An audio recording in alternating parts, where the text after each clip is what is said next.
Music क्यों हराम है? लिबरल लोगों को हजम नहीं होता ये बात, पता भी नहीं चलता है किसी इंसान को। रब इश्रह ली सदरी वयस्सिर ली अमरी वहलुल उक़दतम मिन लिसानी यफ़क़हू क़ौली। आज का जो टॉपिक है निकाले हदीस, वो है म्यूज़िक, मूवीज़, ये सब के ऊपर। कैसा है टॉपिक? कौन कौन गाना सुनना, म्यूज़िक देखना करता है? तो तमाम लोगों का सोसाइटी वाली बात कर रहा हूँ, हाँ, जो ये सबसे बचा हुआ है अल्हम्दुलिल्लाह। मैं ये इसको बोलता हूँ इब्लिस मैट्रिक्स।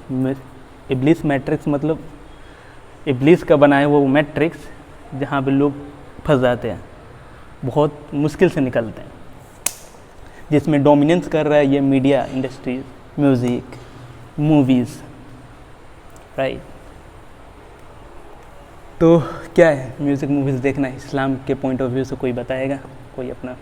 आपके सामने है हदीस है बुखारी 5590। प्रॉफेट सल्लल्लाहु अलैहि वसल्लम ने फरमाया कि मेरी उम्मत में से ऐसे बुरे लोग पैदा हो जाएंगे जो जिनाकारी, रेशम का पहनना, शराब पीना और गाने बजाने को हलाल बना लेंगे। म्यूज़िक के बारे में ये जो हदीस है कवर अप करता है। हमारे मुआशरे में जो मीडिया इंडस्ट्री है, इस कदर, मैं इसको इब्लिस मैट्रिक्स बोलता हूँ, हाँ, इब्लिस जो मैट्रिक्स है, इस कदर लोगों को साइकोलॉजी कंट्रोल कर रहा है कि लोग ये सुनते भी हैं, मूवीज़ देखते भी हैं, और उनको रियलाइज़ भी नहीं होता है कि वो कोई हराम काम कर रहे, कोई गलत कर रहे हैं। म्यूज़िक क्यों हराम है? म्यूज़िक को समझने के लिए इसका समझते हैं ट्यूनिंग, साउंड वेव समझते हैं साइंटिफिकली। साउंड वेव में क्या क्या होता है? एम्पलीट्यूड, फ्रीक्वेंसी कितना है, एम्पलीट्यूड कितना ऊपर जा रहा है। यही एम्पलीट्यूड और फ्रीक्वेंसी को तालमेल करके वो म्यूज़िक बनाता है लोग, जो पूरे माइंड को कंट्रोल करता है। ये साउंड इतना पावरफुल है ना, ये साउंड फ्रीक्वेंसी इधर से इधर चेंज किया जाए कि यू कैन नॉट इमेजिन कि ये क्या कर सकता है। बड़े बड़े बिल्डिंग को भी भसा सकता है। तो अलग अलग फ्रीक्वेंसी, अलग अलग एम्पलीट्यूड पे अलग अलग साउंड्स वर्क करता है। ह्यूमन जो जनरल क्वेश्चन है, ह्यूमन जो ईयर्स है, साउंड को कितना के कितना रेंज में सुनता है? 20 से 2000 2000 हर्ट्ज, 20,000 सॉरी 20,000, हाँ, से ज़्यादा या तो सुपरसोनिक है। तो ये कुछ दायरा बनाया जाता है। ये इसलिए मैं एक्सप्लेन कर रहा हूँ, वेव्स और फ्रीक्वेंसी एम्पलीट्यूड का जो मामलात है, इसलिए एक्सप्लेन कर रहा हूँ ताकि एक साइंटिफिकली मेंटालिटी बने कि ये म्यूज़िक का जो एम्पलीट्यूड इधर से उधर कर देना, मेलोडीज बना देना, कितना खतरनाक हो सकता है हमारा ह्यूमन साइकोलॉजी के ऊपर। जो म्यूज़िक सुनते हैं उन लोग का अगर देखा जाए, वो लोग सुनते हैं तो खो जाते हैं दुनिया से अलग, नॉट इन रियलिटी। इवन कि बहुत सारे जो रॉक स्टार होते हैं, सिंगर्स होते हैं, वो जब स्टेज पे आके परफॉर्म कर रहे होते हैं ना, तो बहुत सारे इंटरव्यूज़ है कि वो लोग को पता ही नहीं है कि हम क्या कर रहे हैं, बस हो रहा है कुछ। अब उन लोग के खुद पे कंट्रोल नहीं है, बस वो कर रहे हैं। सोचो, उनको पता नहीं है क्या कर रहे हैं, बस वो कर रहे हैं, तो कौन कंट्रोल कर रहा है? इब्लिस। हंस रहे हो? मैंने पहले ही बोला था ये इब्लिस मैट्रिक्स है। उन लोग को रियलाइज नहीं हो रहा है। अगर कहीं पे चोंगा लगा दे जाए वो डीजे बॉक्स, लोग ऐसे ऐसे ऑटोमेटिक करने लगते हैं। कौन कंट्रोल कर रहा है? सोचो, ह्यूमन को अपने ऊपर इख्तियार है? नहीं रहता है भाई, नहीं रहता है। ये बात से वो रॉक स्टार, वो जो सिंग करते हैं, वो लोग भी इससे इनकार नहीं कर सकते कि उनका कंट्रोल में नहीं होता, वो करने लगते हैं बस, राइट। वो सब्जेक्टिव में नहीं है, रॉक स्टार भी लाइक। इतना खतरनाक ये मीडिया इंडस्ट्री हो गया है। म्यूज़िक को भी मैं इसमें शामिल कर रहा हूँ, सिर्फ म्यूज़िक बोल रहा हूँ, मूवीज़ को भी। हाँ, मूवीज़ भी ऐसे ऐसे बन रहे हैं कि वो आपको इतना ज़्यादा थ्रिल देगा, इतना ज़्यादा डोपामिन एक्साइट करेगा कि बस वही देख रहे हैं। हाँ, उसी में डोपामिन में। हाँ, अच्छा, मेरा जो सीन था, इंजीनियरिंग का बात होता है। इंजीनियरिंग में जाकर मैं बहुत ज़्यादा बिगड़ गया हुआ था, ऐसे बोल सकते हैं। तो उस वक्त क्या था कि कोई भी मूवीज़ आ रहा है, अरे भाई मूवीज़ देखने तो थिएटर में जाना ही है, सबको पकड़ के ज़बरदस्ती मैं लेके जाता था भाई। मैं इब्लिस का जो होता है ना, लीडर बन गया हुआ था। सबको मैं लेके जा रहा था नौजुबिल्ला। राइट दोनों। हाँ हदीस इब्लिस हमको एक लीडर के तौर पे खड़ा कर देता है कि यहाँ पे तुम्हारे इन्वायरमेंट में जो भी है उसको तुम मेरे यहाँ लेके आओ, मेरे घर पे लेके आओ।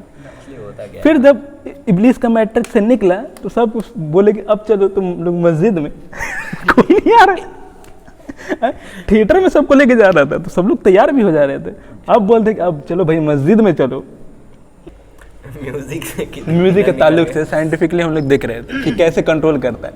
तो मोटा मोटी पता भी नहीं चलता है किसी इंसान को कि वो इब्लिस के कैद में, इब्लिस ट्रैप के मैट्रिक्स में ट्रैप्ड हो चुका है, उसको पता भी नहीं चला। वो समझ रहे क्या गलती कर रहे हैं, लेकिन सबसे बड़ा गलती है कि वो अल्लाह सुब्हानहू तआला के जिक्र से दूर हो चुका है। उसके दिल में या तो इब्लिस का मैट्रिक्स रह सकता है या तो अल्लाह सुब्हानहू तआला का जिक्र रह सकता है। दो चीज़ नहीं हो सकता है, या तो आप इब्लिस के मैट्रिक्स से बाहर निकले या तो कुरान ले, या तो कुरान ले या तो इब्लिस के मैट्रिक्स में जाके गाना मूवीज सुनते रहे। बहुत ही सख्त अल्फाज यूज़ कर रहा हूँ, एक दिल में दो चीज़ नहीं रह सकता है, कुरान और इब्लिस का मैट्रिक्स नहीं रह सकता है। आपको म्यूज़िक मूवीज इंडस्ट्री ये सब जितना भी चीज़ उससे बाहर निकले तो अल्लाह ताला का ये जो कुरान है वो आपको दिल से लग जाएगा। एग्जाम्पल के तौर पे अच्छा ये लिबरल लोगों को हजम नहीं होता ये बात, तो क्यों रमज़ान शुरुआत होते ही सारा म्यूज़िक बंद हो जाता है? जब आप नहीं मानते ये हराम है तो देखो इब्लिस का ट्रैप इब्लिस का मैट्रिक्स क्या बोले उस वक्त इब्लिस का मैट्रिक्स बंद हो जाता है। तो ये लोग अपना इंस्टाग्राम से ये म्यूजिक नाच शुरू हो जाता है। देखो पहला रमजान में ही गाना खत्म, नाच शुरू होने लगता है। तो उस वक्त तो इब्लिस का अपना मैट्रिक्स में चैन लग जाता है, शैतान का जंजीर से बंधा जाता है। तो लोग हाँ मैट्रिक्स से कैसे कंट्रोल करेगा? जो लोग रमजान में भी गुनाह करते तो अब तो इब्लिस जिम्मेदार नहीं है भाई, इसमें शैतान जिम्मेदार नहीं है, तुम अपना देख लो। अलग है। तो ये भी सोचने वाली बात है, रमजान में फिर म्यूजिक कैसे बंद हो जाता है? हाँ बिल्कुल। इसलिए इसको मैं इब्लिस मैट्रिक्स कहता हूँ। अच्छा इब्लिस मैट्रिक्स में सिर्फ म्यूजिक मूवीज ही नहीं है, बहुत सारे उसका ये मैट्रिक्स में बहुत ही वाइड स्पेक्ट्रम है उसका, बहुत सारी चीज़ आता है। लेकिन ये म्यूजिक और मूवीज इंडस्ट्री डोमिनेट कर रहा है इंसानों को, हाईएस्ट स्टेट ऑफ डोमिनेशन है कि इंसानों को साइकोलॉजी से खेल रहा है दिन भर उनके माइंड में। अच्छा एक और बात, ये क्योंकि इब्लिस का मैट्रिक्स है, एक और प्रूफ दे रहा हूँ। जब कोई अरिजीत सिंह का गाना सुन रहा है या कोई भी गाना सुन रहा है, कभी आपने नोटिस किया है कि वो कुछ भी नहीं सोच रहा है, बस अपना चल रहा है, अब वो गाना रिसाइट करता है? ये होता है कि नहीं है? कुछ भी अपना काम भी कर रहा है ना तो वो गाना बेफुजूल, कुछ सोच भी नहीं रहा, कुछ अलग सोच रहा है, लेकिन वो गाना मुंह से उसके निकलते रहता है। अच्छा वो गाना हम क्यों सुन रहे हैं? ना वो हमसे रिलेट कर रहे हैं ना। अच्छा ये साइकोलॉजी समझो, जबकि वो सबकॉन्शियस माइंड का खेला है कि कुछ सोच भी नहीं रहा है लेकिन सबकॉन्शियस से वो जबान से निकल रहा है। हाँ उसको पता भी नहीं चल रहा है उसके जबान से गाना निकल रहा है, जबकि ये चीज होना चाहिए अल्लाह के जिक्र के लिए। कुछ सोचो भी ना तो जबान से कुरान का अल्फाज निकले, समझ रहे हो? कितना खतरनाक ट्रैप किया हुआ है सबकॉन्शियस को। ये चीज होना चाहिए कुरान के लिए, लेकिन लोगों के अंदर हो रहा है गाने के लिए। इतना खतरनाक है ये फ्रीक्वेंसी गाना का। सबकॉन्शियस माइंड अपने माइंड का सबसे major point 90% of the mind का वही कंट्रोल करता है। तो ये जाने, ये बिना सोचे समझे जो जबान है वहां से अल्लाह का कलाम निकलना चाहिए, ना कि इब्लिस का। लेकिन इब्लिस भाई है, किसी को पता भी नहीं चलने देता है। तो वही तकब्बुर वाला बात है ना।